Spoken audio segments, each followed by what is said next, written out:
And we are the coalition, loud and proud, outrage porn-free, civilly disobedient media, broadcasting live. Well, we're at Notes Coffee Shop on Armistice Boulevard, right here in scenic Pawtucket, Rhode Island, a place that I love to call home. I'm with a longtime friend, associate, former host of a show on our network, Dr. Daniel Munoz. As everyone knows in the state of Rhode Island, he's running for governor. So we wanted to spend about 10 or 15 minutes describing a situation that has arisen, which strikes to my very core, if you will, my concept of a participatory democracy. And that is, of course, the debate process. Full disclosure, for folks who don't know, I was a long-time chairman of a third party, active nationally within that third party, and spent a lot of time chasing station managers and broadcast types for, quite frankly, the issue we're about to discuss today, which is participation in broadcast debates. Now, let me just set a little backdrop here. Folks who may not understand that television stations actually have a stated legal responsibility to provide local news. That was the quid pro quo with them getting the public airwaves in the first place. Those folks didn't go out and buy these airwaves, or in a large sense they have ever since, the wrong way though, but they were gifted these airwaves, which has given them incredible profits, incredible power, incredible reach for generations now.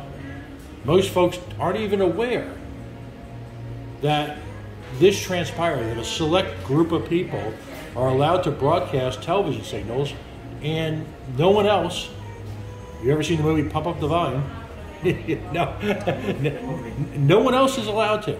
So I say that as a backdrop because television and radio have a responsibility to the public as stated by their initial agreement for the acquisition of those airwaves to provide the type of information we're about to discuss today.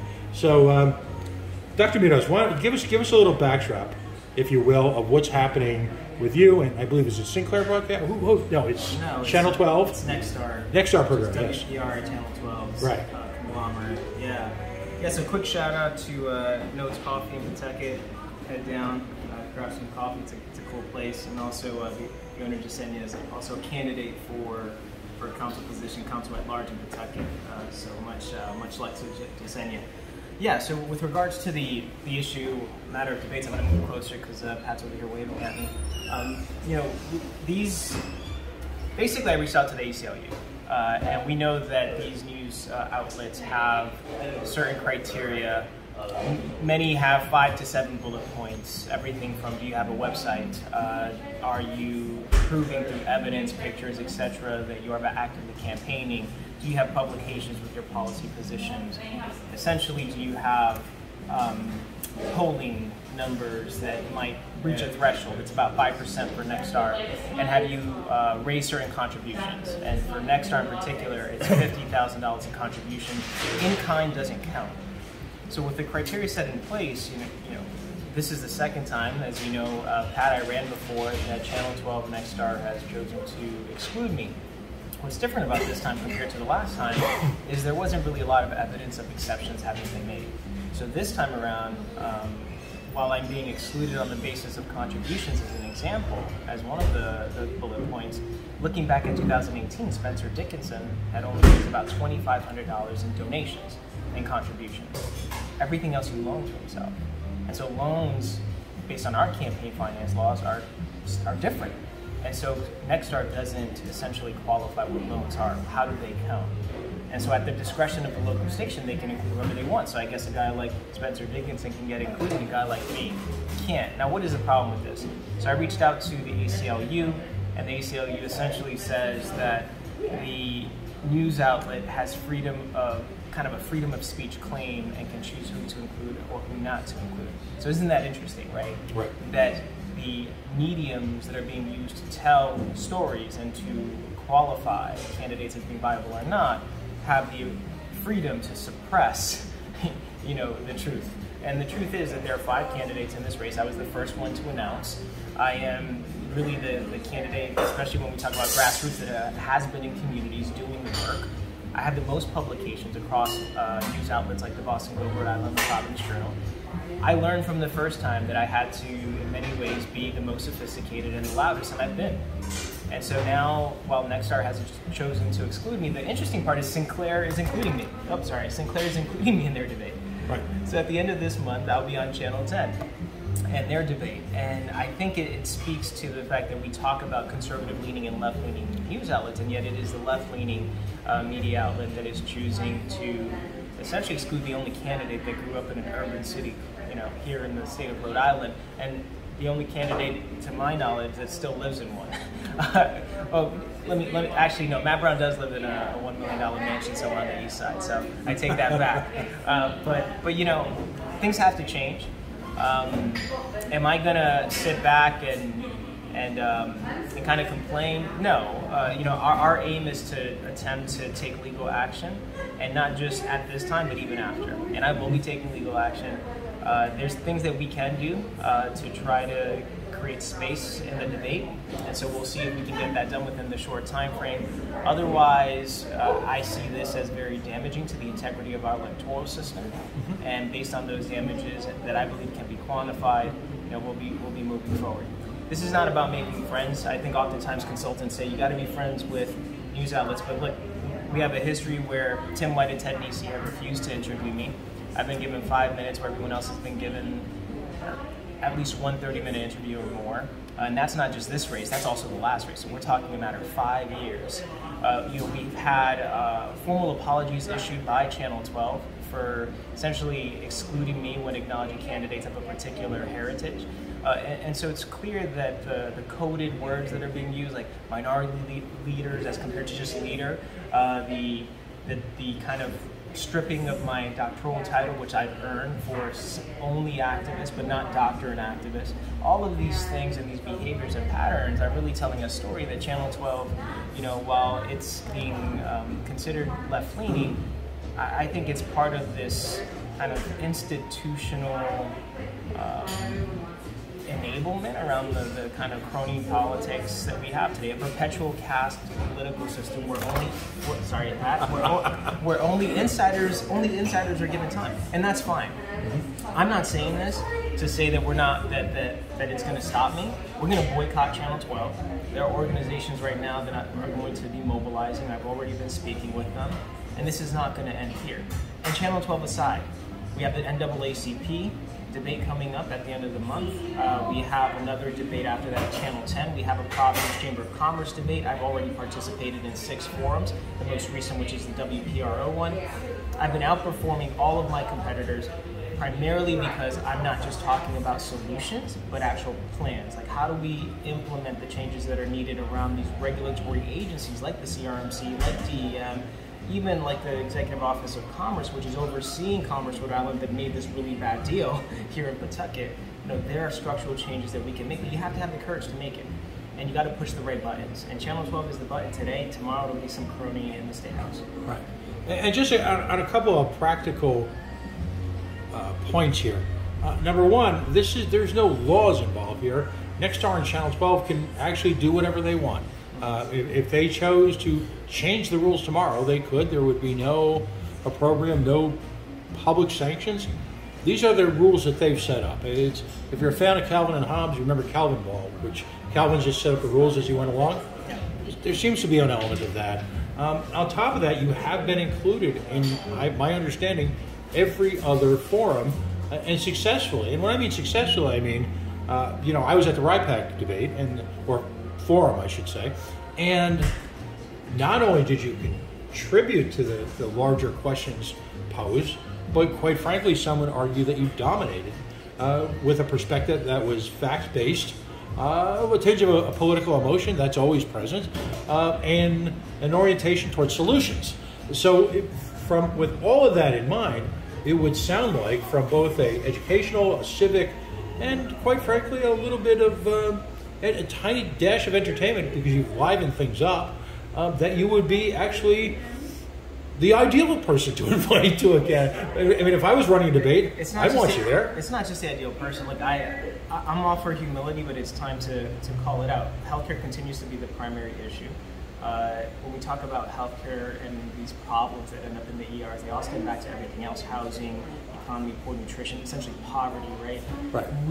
Healthcare is at the center of what we're doing. It's at the center of our business, our commerce in general.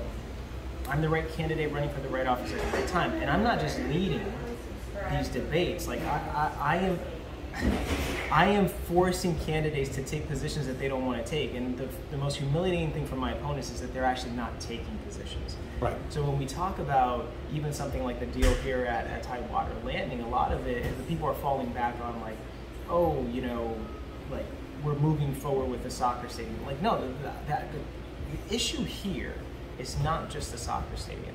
It's on the business front. You push up $26 million up front that was not going to be pushed up. On Pawtucket side, you don't know where $10 million is going. Right. And then the general value system side, that was supposed to go to affordable housing, and you shifted away from housing to move it to soccer. Like, these are the details that matter. Right. So everybody's calling out corruption and pandering to the anti-establishment voter. The truth is, like, yes, there is an anti-establishment, I would say, spirit that we need to carry into that state house, but we also need to have plans. We need to know what we're doing. You know, most of the people that push for change, the funny part is that when change comes, if they don't have a plan, they just end up actually undermining I would say, the value of outsiders like myself running for office. The biggest barriers that I've had, while it may seem like they're Channel 12 today, it's also, you know, organizations like the Latino Political Action Committee, Rhode Island Latino Political Action Committee. We talk about access and equity, and yet the endorsement form wasn't sent to our campaign, right? So we were supposed to fish for it, and yet we talk about inclusion. Mm-hmm. We have other organizations reaching out to our campaign to ensure we're included, even NEA, unions reaching out, and yet we have organizations like RILPAC that absolutely do not reach out. And then they go ahead and endorse Nelly Gorbea. You know, the gatekeepers locally need to be addressed as much as the gatekeepers systemically. And I would say that Channel 12 can do whatever it wants, but what it can't do is escape the fact that it has a classist criteria that borders racism and that it disproportionately impacts people who are experiencing economic hardship. And here's why I say that. Political economic hardship really, from my perspective, means that you are fighting for the working and the working poor, and the donor class, as it relates to politics, doesn't want anything to change. So you will always be at a disadvantage with regards to contributions. I won't stop fighting, but these criteria need to be called out for what they are. We can't go through 2020 and pander to this concept of like systemic racism and not address the fact that these policies are actually being enabled by candidates like the current governor, like the Secretary of State, everybody that's in this race and looking away. And the politicians in Central Falls and Pawtucket and Providence that love to talk about diversity, and they see this happen and they sit back because it's not happening to them. It's hypocrisy.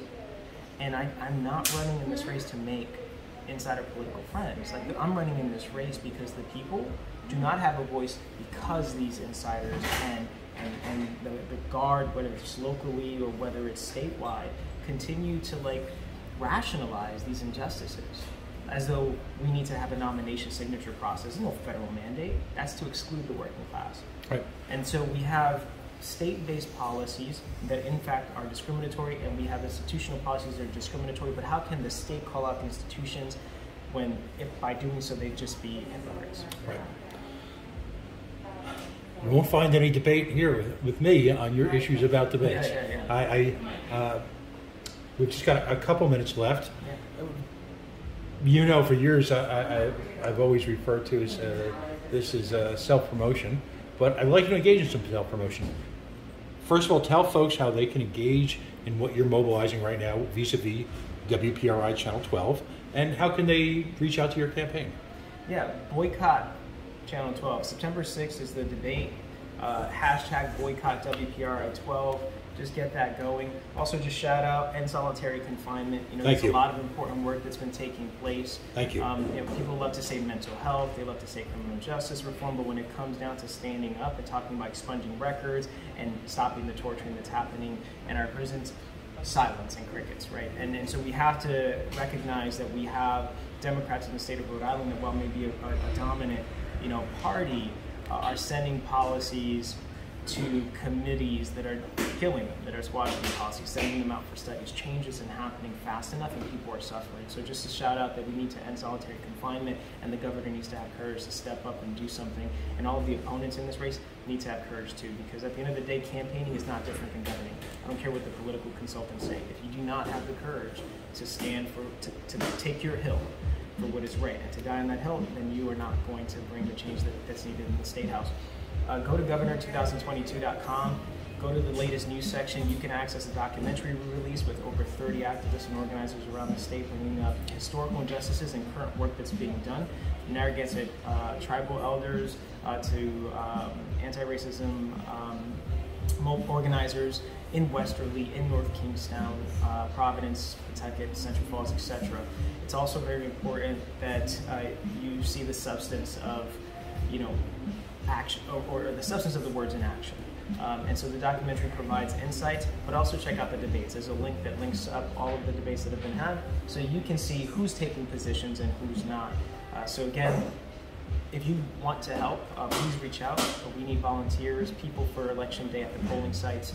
If you want to donate, we appreciate that. We are still fighting forward. And again, just remember, change is never predictable. In a five-way split race, with the history that we have in the state and with the background I have, change can happen September 13th.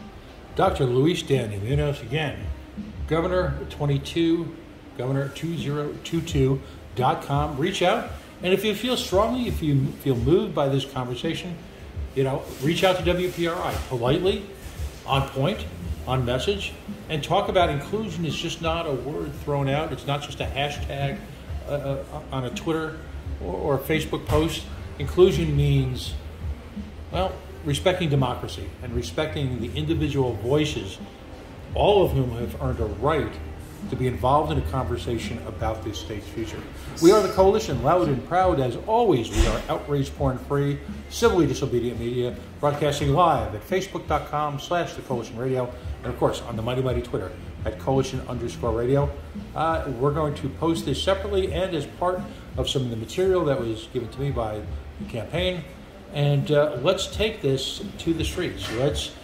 Let's fight for your voice to be heard. Save democracy. Boycott WPRI 12. Thanks, buddy. We'll see you all soon.